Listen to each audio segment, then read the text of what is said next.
Good day to all science students. In this video lesson, we are going to tackle the Science 8 Quarter 4 Week 6 Conservation of Energy.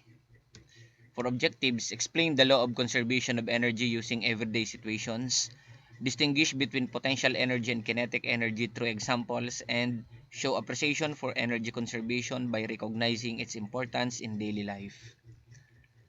For activity, let us answer these questions. Which term refers to energy an object has because it is moving? Okay, kinetic energy. Which energy is stored because an object is at a certain height? Okay, that is gravitational potential energy. Which term means the sum of kinetic and potential energy? Mechanical energy. Which energy is stored in stretched or compressed objects like springs? Okay, elastic energy. Which term describes the ability to do work? Okay, that is energy. Which energy is stored in gasoline and other fuels? Okay, chemical energy. Which refers to energy transfer from a hotter object to a colder object? Okay, that is heat or thermal. Which energy is caused by the motion of electric charges? Okay, electrical energy. Which term means the rate of doing work? Okay, power. Which form of energy travels through a medium as vibration? Okay, sound. Okay, scenario. Anna drops a rubber ball from the top of a staircase. It bounces several times but never returns to its original height. Okay, what kind of energy does the ball have before it is dropped? Okay, that is potential energy or the gravitational potential energy. What happens to the energy as the ball falls? Okay, it is being converted to kinetic energy. Why does the ball bounce lower each time? It has something to do with the gravity and then the friction.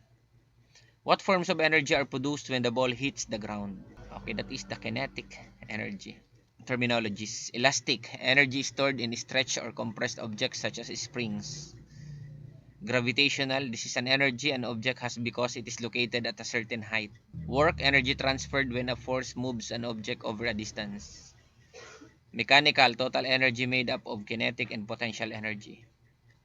Electrical. Energy produced by moving electrical charges. Kinetic and energy an object has because it is moving or energy in motion. Potential energy is stored due to position, condition, or height or arrangement. Power, how fast work is done for energy or energy is used. Okay, or this is the rate of doing work. Chemical energy is stored in substances like fuel or gasoline. Heat energy that moves from a warmer object to a colder one. Motion, a change in position. Okay, nuclear energy released from the center of atoms. When you say energy, this is the ability or the capacity to do work. Sound, the energy that travels through materials as vibration. Light, energy that travels as electromagnetic waves. Why energy is important? Energy allows objects to move, homes to be lighted, food to be cooked, and machines to operate. Even objects that appear motionless can still contain energy. In this lesson, we focus on the two key ideas. Number one, energy does not disappear or get created. Stored energy in water can be used to produce electricity using dams and lakes. This idea shows how natural resources and human technology work together to support everyday life. Okay, what is conservation of energy? The law of conservation of energy explains that energy cannot be created or destroyed. It only changes from one form to another. This rule applies to an isolated system, which is a system where no additional energy enters or leaves. So, kumbaga, energy is just within the nature. Hindi ito pwedeng gawin, hindi pwedeng sirain. Hindi siya nawawala, hindi nauubos. It's just converted from one form to another. Akala natin nawawala, pero na-convert lang pala siya to another form of energy. When objects move due to gravity, potential energy changes into kinetic energy and back again, but the total amount of energy stays the same. The forms of mechanical energy, yung dalawang uri niya, the potential energy and then the kinetic energy. The potential energy is stored because of position or height. Examples, water behind a dam, a book on a shelf. Kinetic energy, energy due to motion. Examples, flowing water, a rolling or falling object. Total mechanical energy is equals to the potential energy plus kinetic energy. When a ball is released from a height, at the highest point, potential energy is greatest. Kinetic energy is zero. As the ball falls, potential energy decreases, kinetic energy increases. When the ball hits the ground, some energy turns sound and heat, some becomes elastic energy that makes the ball bounce. This activity shows that energy is not lost, it simply changes into another forms. Why doesn't the ball bounce back to the same height? Because part of its energy changes into heat and sound due to friction and impact. Okay, in a roller coaster ride, at the top, the potential energy is highest. As the coaster goes down, potential energy changes into kinetic energy. At the lowest point, kinetic energy is at its maximum, while the potential energy is zero.